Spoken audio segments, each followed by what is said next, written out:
warahmatullahi wabarakatuh. Halo, perkenalkan saya Tasya Ulia Putri dari kelas 2C Ekonomi Syariah dengan NIM 12392200083. Di sini saya akan membahas tentang permasalahan atau fenomena ekonomi makro di Indonesia yang bertemakan pengangguran. Sebelum itu, saya akan sedikit membahas tentang ekonomi makro. Apa sih ekonomi makro itu? Ekonomi makro ialah menganalisa keadaan keseluruhan dari kegiatan perekonomian. Di dalam ekonomi makro tidak hanya membahas kegiatan yang dilakukan oleh seorang produsen, seorang konsumen, atau seorang pemilik faktor produsen, tetapi pada keseluruhan tindakan para konsumen, para pengusaha, pemerintah, lembaga-lembaga keuangan, dan negara lain, serta bagaimana pengaruh tindakan-tindakan tersebut terhadap perekonomian secara keseluruhan. Nah, udah tahu kan apa sih ekonomi makro itu? Sekarang kita akan membahas salah satu isu krusial dalam ekonomi makro di Indonesia, yaitu pengangguran. Pengangguran bukan hanya sekedar angka di atas kertas. Ia mencerminkan tantangan nyata yang dihadapi oleh jutaan masyarakat kita setiap harinya. Mulai dari dampaknya terhadap kesejahteraan keluarga hingga stabilitas ekonomi negara. Pengangguran adalah masalah yang membutuhkan perhatian serius dan solusi konkret. Dalam video ini, kita akan mengupas data terkini, memahami penyebabnya, dan mengeksplorasi langkah-langkah yang bisa kita ambil untuk mengatasi permasalahan ini bersama-sama. Nah, sekarang kita akan membahas tentang masalah pengangguran di Indonesia. Yang pertama yang akan kita bahas yaitu definisi pengangguran. Menurut Badan Pusat Statistika (BPS), dalam indikator ketenagakerjaan, pengangguran adalah penduduk yang tidak bekerja namun sedang mencari pekerjaan atau sedang mempersiapkan suatu usaha baru, atau penduduk yang tidak mencari pekerjaan karena sudah diterima pekerja tetapi belum mulai bekerja. Untuk mengukur tingkat pengangguran suatu wilayah bisa diperoleh melalui dua pendekatan. Yang pertama, pendekatan angkatan kerja. Besar kecilnya tingkat pengangguran dapat dihitung berdasarkan presentasi dan perbandingan jumlah antara orang yang menganggur dan jumlah angkatan kerja. Rumusan pendekatan angkatan kerja yaitu pengangguran sama dengan jumlah yang menganggur dibagi jumlah angkatan kerja kali 100%. Yang kedua, pendekatan pemanfaatan tenaga kerja. Dalam pendekatan pemanfaatan tenaga kerja ini dibagi menjadi dua. Yang pertama itu ada bekerja penuh. Bekerja penuh adalah orang-orang yang bekerja penuh atau jam kerjanya mencapai 35 jam per minggu. Yang kedua, setengah menganggur. Mereka adalah yang bekerja namun belum dimanfaatkan penuh atau jam kerjanya dalam seminggu kurang dari 35 jam.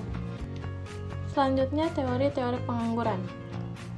Teori-teori pengangguran dibagi menjadi 4. Yang pertama itu teori klasik. Menurut pandangan klasik, pengangguran terjadi karena misalokasi sumber daya yang bersifat sementara karena kemudian dapat diatasi dengan mekanisme harga. Yang kedua, teori Keynes. Dalam menanggapi masalah pengangguran, teori Keynes mengatakan hal yang berlawanan dengan teori klasik. Menurut teori Keynes, sesungguhnya masalah pengangguran terjadi akibat permintaan agregat yang rendah. Yang ketiga, teori kependudukan dari Malthus. Teori Malthus menjelaskan bahwa pertumbuhan penduduk cenderung melampaui pertumbuhan persediaan makanan.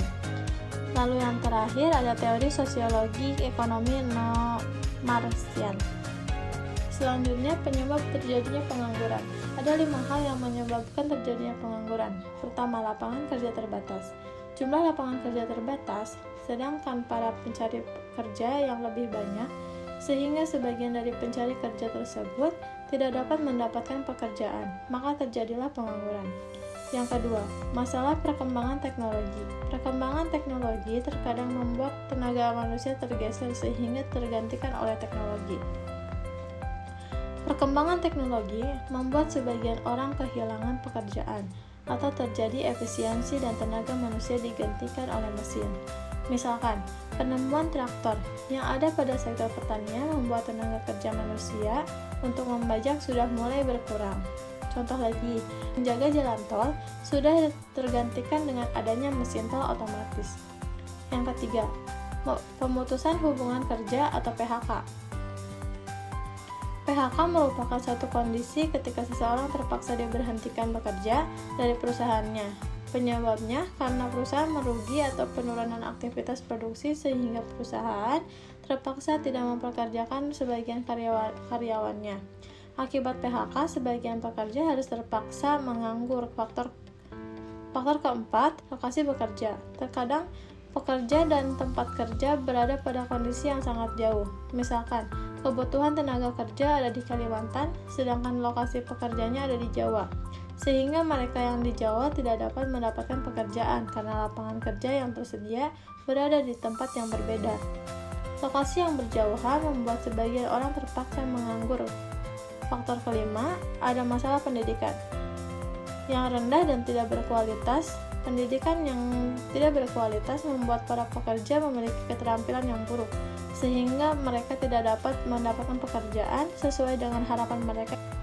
Dampak dari pengangguran. Dampak pengangguran ada 5. Yang pertama, masalah sosial dan kriminalitas. Kedua, beban negara. Ketiga, pendapatan per kapita rendah. Keempat, masalah kesehatan dan psikologis. Yang kelima, produktivitas rendah. Ketika pengangguran di suatu negara sangat tinggi, terutama masalah sosial dan kriminalitas, mereka yang menganggur tetap membutuhkan makan, membutuhkan penghasilan. Karena mereka tidak memiliki pekerjaan dan tidak memiliki penghasilan, terkadang mereka harus terpaksa melakukan tindakan kriminal. Jadi, pengangguran dapat menyebabkan masalah sosial dan kriminalitas. Pengangguran juga dapat menjadi beban negara. Kita tahu kenapa masyarakatnya menganggur. Negara terpaksa harus menanggung beban sosialnya. Negara mengeluarkan berbagai program agar mereka yang menganggur segera bisa mendapatkan pekerjaan. Pengangguran juga dapat mengurangi nilai pendapatan per kapita sebuah negara. Pendapatan per kapita merupakan pendapatan rata-rata rakyatnya. Jika sebagian besar rakyatnya menganggur, maka pendapatan rata-rata rakyatnya rendah. Pengangguran juga dapat menyebabkan masalah kesehatan psikologis. Mereka yang menganggur akan cenderung terkena tekanan, stres, depresi, dan lain sebagainya. Sehingga juga berujung pada aspek kesehatan dan psikologis. Dampak yang terakhir adalah rendahnya produktivitas. Mereka yang menganggur tidak dapat beraktivitas, tidak dapat menghasilkan apapun yang bernilai ekonomi, sehingga produktivitas negara menjadi rendah. Selanjutnya ada data pendukung pengangguran di Indonesia. Menurut Badan Pusat Statistik atau BPS mencatat, jumlah pengangguran di Indonesia mencapai 7,20 juta orang pada Februari 2024. Jumlah ini turun 8,40% atau 0,66 juta orang dari Agustus 2023, yang sebanyak 7,86 juta orang. Jika dibandingkan dengan periode yang sama tahun lalu, jumlah pengangguran di Indonesia juga lebih rendah, 9,89% atau 0,79 juta orang. Pada Februari 2023, jumlah pengangguran di Indonesia sebanyak 7,99 juta orang. Setelah pandemi 2020, tingkat pengangguran melesat dalam setahun. Sebelum pada bulan Februari 2020, tingkat pengangguran terbuka masih di angka 4,9%. Nah, tadi sudah dijelaskan data pengangguran di Indonesia.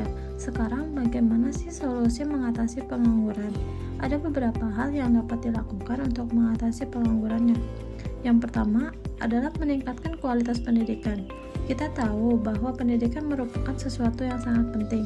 Dengan pendidikan yang berkualitas, maka diharapkan mereka memiliki keterampilan yang baik, kualitas sumber daya manusia yang baik, sehingga dapat mencari pekerjaan, menjadi tenaga kerja yang terampil, atau menciptakan lapangan kerja.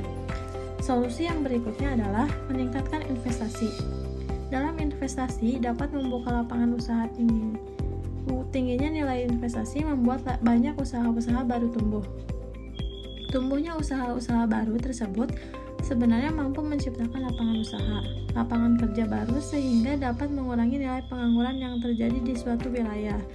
Jadi pemerintah selalu berupaya untuk mendorong lahirnya investasi untuk mengatasi masalah pengangguran. Yang ketiga adalah mendorong tumbuhnya wirausaha. Kita tahu kewirausahaan menjadi satu hal yang sangat penting dalam sebuah negara. Kewirausahaan dapat mendorong tumbuhnya usaha-usaha kecil di masyarakat, sehingga mereka tidak selalu bergantung untuk mencari kerjaan. namun mereka juga dapat menciptakan lapangan kerja baru. Solusi keempat adalah menciptakan berbagai latihan kerja atau mendorong pelatihan dan peningkatan keterampilan.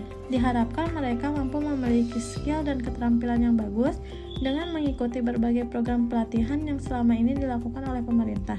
Dengan demikian, mereka tidak lagi berpikir hanya sekedar mencari pekerjaan, namun dengan keterampilannya dapat menciptakan sebuah pekerjaan. Demikian pemaparan materi ini, semoga bermanfaat.